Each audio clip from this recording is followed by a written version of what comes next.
Charlene is in the kitchen with us, so how's your cooking? I enjoy it. I don't know if it's any good, but I like cooking. That's good. That's a good start, isn't it? Enjoying it. Your other half, Bryn Williams, has been on the show. In fact, one week when I was Tim and Bryn was me. Yeah. And Ian's a fantastic wrestler. It's great. So do you never have to cook? Does he just cook all the time? I actually mostly cook in the house. It's mostly me that cooks. I suppose he gets home from work. Well, he normally gets in really late. The way his hours are is I tend to do all the cooking. But I enjoy cooking a lot. Oh, okay. As I said, it's very different than the sort of cooking that he does. I'd be nervous cooking for a chef.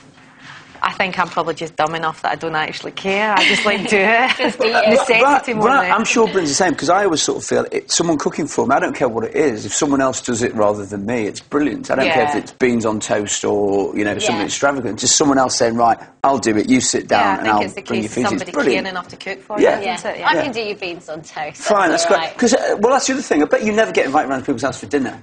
We do it quite a lot now.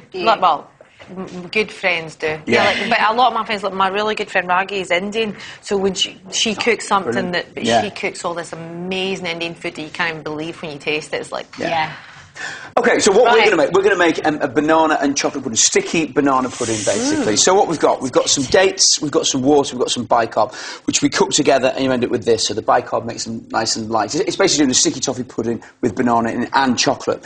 Chocolate in the middle for it is butter, cream, chocolate and sugar, and then the cake mix, standard cake mix. We've got butter and sugar that we've creamed together, we've got flour, we've got some bananas, some vanilla and some eggs. So first thing, now the ganache part of it, this isn't going to be like one of those oozing chocolate fondants, but what we get is the middle of it means it's soft and gooey rather than kind of particularly oozing, which just gives a nice flavour to it. And what you do is you just simply put all of these ingredients into your pan and bring them slowly up to the boil. You can actually do it one of two ways. The other way to do it is do the sugar and the cream, bring that to the boil, then pour it over the chocolate and butter and whisk it very, very slowly. Then what you do, once you've done that, is you pop it in the fridge and you let it set, ideally overnight. And what you end up with is this, which is our solid ganache. That basically is kind of like the filling that you'll get in a chocolate.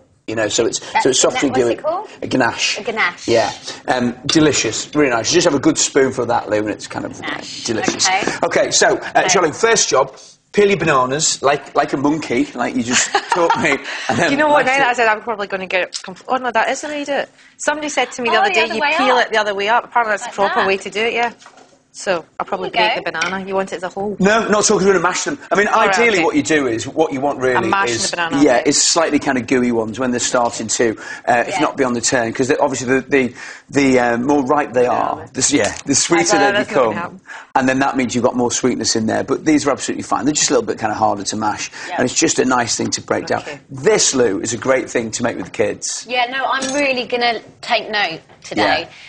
This is turn over a new leaf. I'm going to learn every Sunday morning. I'm suddenly feeling like Timsy when he says you feel like you're on on one of these programmes where you've got to pay attention to everything in case I get it wrong. Jamie says to me every time I go home, did you listen today? Did you learn what to do? Did you listen?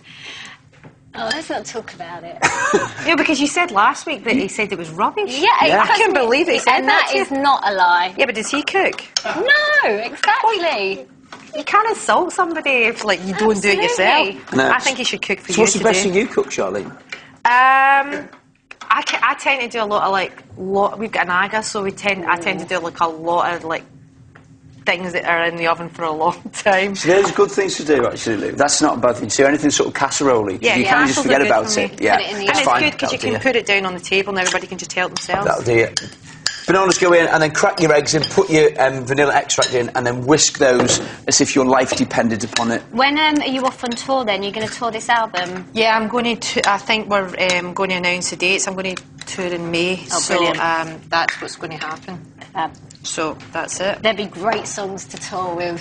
Should I give it a mix first before I put that in? It's entirely up to you. I'll take your word on it, chef, whatever way you want to do it, really. No, it's just I see everybody doing the programme and they end up absolutely soaked. Yeah.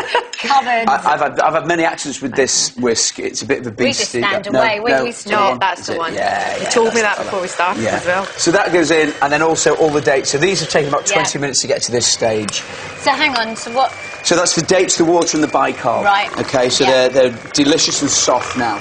You wouldn't particularly want what a mouthful of them, because the bicarb is quite strong in them. But then when they're cooked... Is that enough? Then they find, yeah, that'll do it. And then we'll just tip. I just wanted to get rid of it. Come off, come on. No, it's not going to go off. Ah, there it is. There we go. And then we tip all the flour, and then just fold that in. I'm always a big fan of kind of folding in the flour rather than kind of using the machine, so you keep the gluten nice and loose rather than tight, because it's how you get kind of these are all little things that are so important, aren't they, in cooking? You never know. I mean, it's one of those things that you're not going to ruin it if you do it the other way, if you over kind of stretch it, but it just makes your results a little bit nicer, really. I think sometimes, you know, when you cook, if you don't get a good result, then it is slightly disheartening, really. Okay, now this, as you can see, is starting to come together, so as it begins to melt, and it's important that it's a nice low heat for all of that to come together.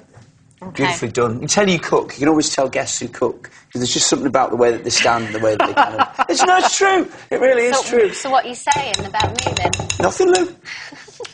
Nothing at all. That's what you're saying. Nothing. Well, chopping is the thing we've got to get you sorted on. OK, so next thing, into our little dairy mugs. These have been greased, and there's a bit of grease-free paper at the bottom so they don't stick. Half fill that. OK. I hope this was the spoon that I was supposed to use. Yeah. Lovely. I've not heard of this before. Well, this, basically...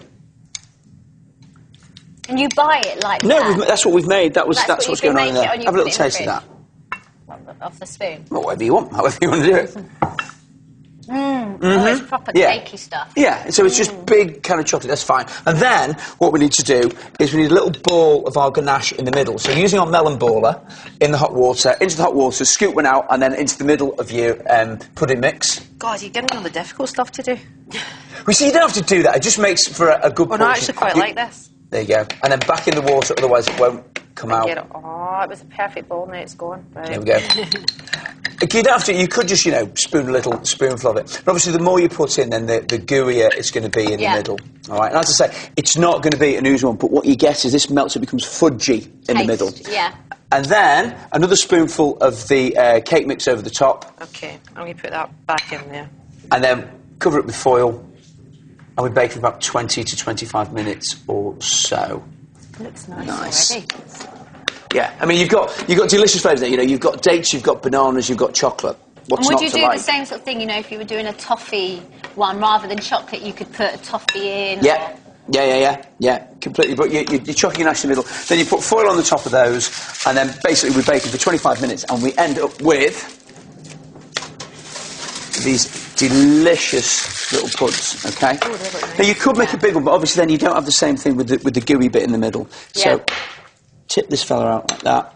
Gorgeous. Do you cook with your daughter, Charlene? I do, yeah, and she likes to cook as well, so we tend to cook together. I don't know, do you do that with your little one? Yeah, he loves cooking. I think it's good. Making cakes or anything. I just think it's one of the best things to do with the kids. Coming in for a taste, so Simon. what we've got is pretty thing. Now you could put more of the chocolate sauce over the top, but what I want to show you is in the middle you get that delicious. See, you're getting that oozing gooiness of chocolate. Dig in, chaps. Dig in. Are you going to poison me? Ladies, no, I hope not. This isn't the one that I cooked. Will you be okay? Have a trial of that. Go for it. Please. Right, all